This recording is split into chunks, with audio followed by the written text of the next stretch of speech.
मुझे माने चोर मुह टाण जो कह जाए ना सी नई को जीवेनि से सीधा डाइव मारे समुद्र को स्विमिंग पूल भी नुह समुद्र को स्विमिंग पूल तो गोटे सेक्लूडेड एरिया पानी रही होची ना से पूरा महासागर को जाइकरी पूरा पहरी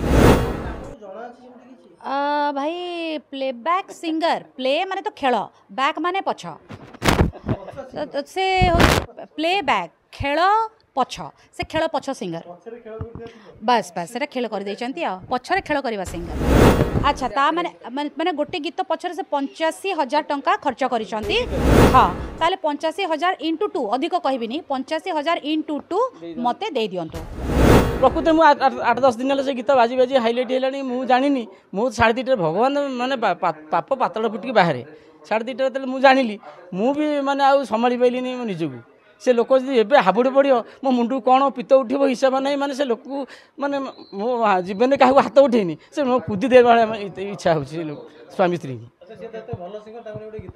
से गीत को से सिंगर मुह कुंडिले माने आउ कौन कहि से गीतर सिंगर का ता देह मुह कथबार्ता जो प्रकार चरित्र से शिक्षित नुह ना मु केबे चेन्नई जाइनी आ राघवेंद्र स्टूडियो मु जानिनी कौन अच्छी केमी टाइप स्टूडियो अच्छी थी सेटा भी मोर आइडिया ना गूगल सर्च करी एमती मत किसी क्लू मिलानी राघवेंद्र फोटो स्टूडियोज गुड़ाक बहुत बाहर तेणु किंतु संपूर्ण म्यूजिक अरेंजमेंटा जोटा कि ओडिशा रे होउची सेटा को से कहते मु चेन्नई रे जाइकी म्यूजिक अरेंज करछि ओडिशा रे सेमती अरेंजमेंट हेई पारिबनी हैला से जहाँ जुक्ति तर्क करिले मु माने भगवान को धन्यवाद जणेबी मोर फेसबुक रे फैन फॉलोअर्स मानन को धन्यवाद जणेबी सामाजिक भाई मानन को धन्यवाद जणेबी जो माने मो साथी रे ए लड़ाई रे मो साथ देइचंती समस्त को मो धन्यवाद जणेबी सत सामना को आसिला फेसबुक रे लिंक जो 7 वर्ष तले गीतटी छड़ा हेइतिला प्लस ताकर प्रयोजक से गीतर गीतिकार म्यूजिक कंपोजर निजे पूर्णचंद्र बेहेरा सामना को आसिले एटा केवल आउ केवल हो पारी मोर फेसबुक रो फैन फॉलोअर्स मोर सांग मानक सकाशे एवं सांबादिक भाई मानक सकाशे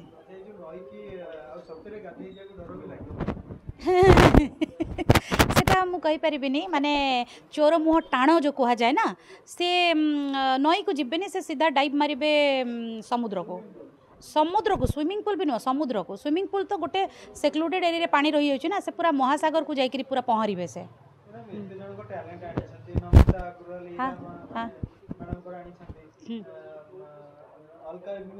रवि कौ गीत से गाई कौन लूट ले एना मत टे शुणा पड़ो से लूट ले एक्चुअल रे गीतटा अलका याग्निक गाई माने अलका याग्निक वॉइस रे से गाई जदि गाई थे कारण देखो अलका याग्निक जदि किसी दाबी करेंगे कि एटा मोर ओरिजिनल वॉइस तुम केमती बजेल सेटा तांकर कथा मुझे भी कहि परिबिनी से गीतटी से लिपसिंग करिसेंती ना ओरिजिनल गाई किंतु कथा ये पड़ी मोर वॉइस रो जोटा कि संपूर्ण लोक से आखि बुझिले भी जानी पारिबे मुझे कथा कहूँ सेमती वॉइस भी गीत गाइले बेले आपण माने जानी पारिबे आउ जोटा को मु कहूँ कि एटा मोर ओरिजिनल वॉइस ताठू बड़ सत्य आउ मो पाखे प्रूफ किछि नाही भाई प्लेबैक सिंगर प्ले माने तो खेल बैक माने पछ से प्लेबैक खेल पछ से खेल पछ सिंगर बस बस से खेल कर देइचंती आ पछरे खेल करवा सिंगर आपण माने कहू नांती केते भल हम से अच्छा ता माने माने गोटे गीत पछरे से 85,000 टंका खर्च करिसंती हाँ ताले 85,000 इंटू 2 अधिक कहबिनी 85,000 इंटू 2 मते दे दियंतु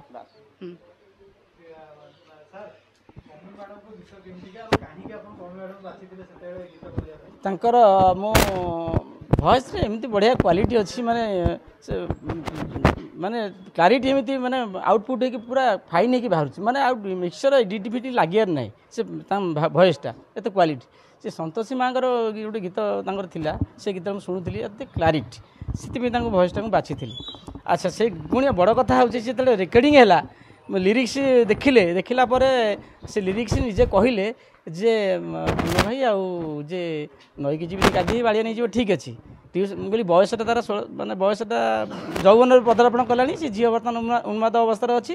ନଈକି ଯିବିନି ଗାଧେଇ ବାଡ଼ିଆ ନେଇଯିବ। ଟ୍ୟୁସନ୍ ଗଲେ ସାର୍ ପ୍ରେମ ପାଠ ପଢ଼େଇବ ଆଉ ପ୍ରକୃତରେ। ଆଉ କଲେଜକୁ ଗଲେ ଟୋକା ଛକରେ ବସିନଥିବେ, ବାଟରେ ଛକି ଯେଉଁ ଖେଳ କରୁଛନ୍ତି। ଆଉ କଲେଜକୁ ଯିବିନି ଲୋ ଆମ ପ୍ରିନ୍ସିପାଲ୍ ଆଖି ମାରିବେ। ସେଇଠି ସେ ମୋତେ ଅପୋଜ୍ କଲେ ଯେ ପ୍ରିନ୍ସିପାଲ୍ ଆମେ ଗୋଟେ କଲେଜର ଅଧ୍ୟକ୍ଷ, ତାଙ୍କ ନାଁରେ ଏମିତି କରିବା ଆଉ ପ୍ରିନ୍ସିପାଲ୍ ଆଖି ମାରିବାଟା ଗୋଟେ ଅସଙ୍ଗତି ହେବ। ମୁଁ କହିଲି ନାଇଁ ଥାଉ, ଟିକେ କିଛି ଅସୁବିଧା ହେବନି। ସେ ଗାଇଥିଲେ ତା ଭିଜୁଆଲ୍ରେ ମୁଁ ନିଜେ ପ୍ରିନ୍ସିପାଲ୍ ହେଇଛି। ହଁ ସେ ଆଖିଟା ମୁଁ ନିଜେ ମାରିଛି। ମୋ ପୁଅ ତାକୁ ଜ୍ୱର ହେଇଥିଲେ ପାଉରୁଟି ଶାଗୁ ପାଉରୁଟି ନେଇକି ମୋ ପୁଅ ବି ଅଭିନୟ କରିଛି। ଆଉ ଶୁଭଶ୍ରୀ ହିରୋଇନ୍ ହେଇଛି, ତାର ମାଆ ହେଇଛି ଲକ୍ଷ୍ମୀ ହେଇଛି, ପାତ୍ରପଡ଼ାରେ ରହୁଛି ଆର୍ଟିଷ୍ଟ, ଲକ୍ଷ୍ମୀ ତାର ମାଆ ହେଇଛି। ତେଣୁ ସବୁ ଅନୁଭବର କଥା। ହଁ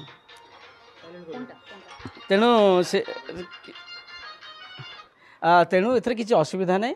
ତେଣୁ ଧର୍ମର ଜୟ କାଳେ କାଳେ, ସେ ଯିଏ ଯେମିତି ହେବ ସିଏ ସେମିତି ନାଶ ଯିବ। ଆଜ୍ଞା ହଁ ମୁଁ ତ ଦେଖୁଥିଲି ସେ ବାଇଟି ଯେତେବେଳେ ମାନେ ମୁଁ କ'ଣ ହେଉଥିଲି ହିସାବ ନାହିଁ। ମାନେ ସେ ଆକ୍ଚୁଆଲି ମାନେ ଯିଏ ଗାଇନି, ସେ ଜୀବନ ଅନୁଭବ କରିନି, ସେ ଜଣକୁ ସେ ମାନେ ଚ୍ୟାଲେଞ୍ଜ କେମିତି କରୁଛି। ମୁଁ ଆଜି ପ୍ରଡ୍ୟୁସର, ମୁଁ ଲେଖିଛି, ମୁଁ ସିଚୁଏସନ୍ କହିବି, କେଉଁଠି ପଇସା ଦେଇଛି କହିବି, କେଉଁ ଆର୍ଟିଷ୍ଟ ଅଭିନୟ କରିଛି କହିବି, କିଏ ମ୍ୟୁଜିସିଆନ୍ କେତେ ଟଙ୍କା ନେଇଛି ମୁଁ କହିଦେବି। କିନ୍ତୁ ସେ କେମିତି ଦାବିଦାର କରୁଛନ୍ତି, ଏଇଟା ବଡ଼ କଥା। ଯିଏ ଅରିଜିନାଲ୍ ସିଙ୍ଗର ଯଦି କହୁଛି ଏଇଟା ମୋ ଗୀତ, ସେତିକିରେ ସେ ରହିଯିବା କଥା। ହଁ ହଁ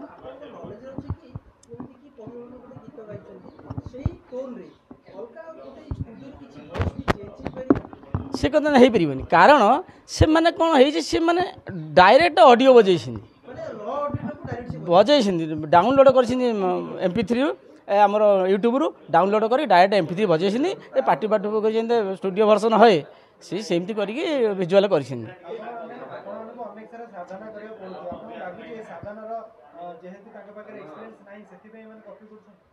ନିଶ୍ଚିତ ଭାବେ ସେଇଟା ଦୁର୍ବଳତା ତାଙ୍କର। ଦୁର୍ବଳ ଯିଏ ଜଣେ ଦୁର୍ବଳ ହେତୁ ସେ ଏଇ କାମଟା କରୁଛି ନା। ଯିଏ ସବଳ, ମୁଁ ଜଣେ ପ୍ରଡ୍ୟୁସର, ମୋ ଚ୍ୟାନେଲ୍ ଦେଖିବେ କେବଳ ମୋ ନିଜ ଲେଖା, ନିଜେ ପ୍ରଡ୍ୟୁସର, ନିଜେ ଡାଇରେକ୍ଟର, କିଛି ଅନ୍ୟ ଗୀତ ପଡ଼ିବନି କି କାହା ଗୀତ ପକାଏନି। ତେଣୁ ତାଙ୍କ ପାଖରେ ସେ ଟ୍ୟାଲେଣ୍ଟ ନାହିଁ। ସେ ପର ଗୀତ ଗୁଡ଼ା ଚୋରି କରି ଭିତରେ ପକାଇବେ, ଗୀତ ଟାଇଟଲ୍ ଚେଞ୍ଜ କରିଦେବେ, ଗୀତ ସବୁ ଚେଞ୍ଜ କରିଦେବେ। ହଁ ମୁଁ କହିବି ଏତିକି ଯେ ବେଳ ଥାଉ ଥାଉ ସୁଧୁରି ଯାଅ। ସ୍ତ୍ରୀ ହିସାବରେ ସ୍ୱାମୀକି ସାହାଯ୍ୟ କର, ଭଲ ବାଟକୁ ନିଅ। ସ୍ୱାମୀର କର୍ତ୍ତବ୍ୟ ଯେ ତମେ ଯେ ମାଆ ହେବ, ତମେ ବାପ ହେଇଛ, ଯେ ବାପ ନିଜର ପୁତ୍ରଟା ଜନ୍ମ ହେଇଛି, ଗୋଟେ ଗୀତ ଯେତେବେଳେ ନିଜର ପୁଅ, ତେଣୁ ନିଜ ବାପ ହେଇକି ତମେ କହିବ ଏଇଟା ମୋ ପୁଅ ଔରସରୁ, ମୋ ମାଆର ଔରସରୁ ଜନ୍ମ ହେଇଛି କି ନାହିଁ, ତମେ ଏଇଟା ସଂଯତ ହେଇଯିବା କଥା। ତମେ ଦାବିଦାର କରୁଛ, ପୁଣି ମିଡ଼ିଆ ଆଗରେ କହୁଛ ଯେ ନାଇଁ ମୁଁ ଲେଖିଛି, ମୁଁ ଅମକ ଷ୍ଟୁଡ଼ିଓରେ ଗାଇଛି। ଏଇଟା କେଡ଼େ ଗୋଟେ କଥା, ଧର୍ତ୍ତବ୍ୟ ଅପରାଧ। ତାକୁ ସେ ଓଡ଼ିଶାରେ ତାକୁ ସ୍ଥାନ ନାହିଁ। ସେଭଳିଆ ଲୋକଙ୍କୁ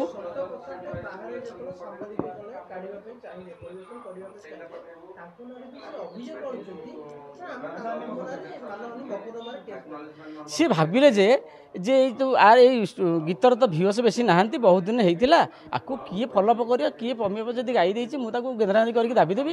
ଆଉ ମୁଁ କ'ଣ ଜାଣିବି କି? ପ୍ରକୃତରେ ମୁଁ 8-10 ଦିନ ହେଲେ ସେ ଗୀତ ବାଜି ହାଇଲାଇଟ୍ ହେଲାଣି, ମୁଁ ଜାଣିନି। ମୁଁ 2:30ରେ ଭଗବାନ ମାନେ ପାପ ପାତଳ ଫୁଟିକି ବାହାରେ। 2:30 ଯେତେବେଳେ ମୁଁ ଜାଣିଲି, ମୁଁ ବି ମାନେ ଆଉ ସମ୍ଭାଳି ପାରିଲିନି ମୋ ନିଜକୁ। ସେ ଲୋକ ଯଦି ଏବେ ହାବୁଡ଼ି ପଡ଼ିବ, ମୋ ମୁଣ୍ଡକୁ କ'ଣ ପିତ ଉଠିବ ହିସାବ ନାହିଁ। ମାନେ ସେ ଲୋକକୁ ମାନେ ମୋ ଜୀବନରେ କାହାକୁ ହାତ ଉଠେଇନି, ସେ ମୋ କୁଦି ଦେବା ଇଚ୍ଛା ହେଉଛି ସେ ସ୍ୱାମୀ ସ୍ତ୍ରୀକି। ସେ ଗୀତକୁ ସେ ସିଙ୍ଗର ମୁହଁ କୁଣ୍ଡିଲେ ମାନେ ଆଉ କ'ଣ କହିବି। ସେ ଗୀତର ସିଙ୍ଗର ତା ଦେହ ମୁହଁ କଥାବାର୍ତ୍ତା ଯେଉଁ ପ୍ରକାର ଚରିତ୍ର, ସେ ଶିକ୍ଷିତ ନୁହଁ। ତା ବ୍ୟବହାର କଥାବାର୍ତ୍ତା ଚାଲିଚଳନ ଶିକ୍ଷିତ ସିଏ ନୁହଁ। ତେଣୁ ସେଗୁଡ଼ା ସିଏ ଗୋଟେ ସିଙ୍ଗର ଉପରେ ଗ୍ରେଟ୍ ସିଙ୍ଗର। ମୁଁ ମୋର ପମିଅପା ଗାଇଛନ୍ତି, ଶୈଳଭାମା ଗାଇଛନ୍ତି, ଶ୍ରୀଚରଣ ଗାଇଛନ୍ତି, ଦୀପ୍ତିରେଖା ବି ରିସେଣ୍ଟ ଗୋଟେ ଗୀତ ଗାଇଛନ୍ତି, କୁମାରା ବି ଗାଇଛନ୍ତି ରିସେଣ୍ଟ ମୋର ଗୀତ। ତେଣୁ ଆମେ ଗୀତ କରୁଛୁ, ସବୁବେଳେ ଗୀତ ଆମେ ସବୁବେଳେ ଅଛୁ। କିନ୍ତୁ କାହାକୁ ଇଏ କରିବା ଠିକ୍ ନୁହେଁ। ତାପରେ ତମେ ଯଦି ତମେ ନିଜ ପ୍ରଡ୍ୟୁସର କ'ଣ ଗୋଟେ ହେଇତ କିଛି ତ ନୁହଁ, ତମେ ଜଣଙ୍କ ନାଁରେ କେମିତି ଆକ୍ଷେପ କରି କହୁଛ।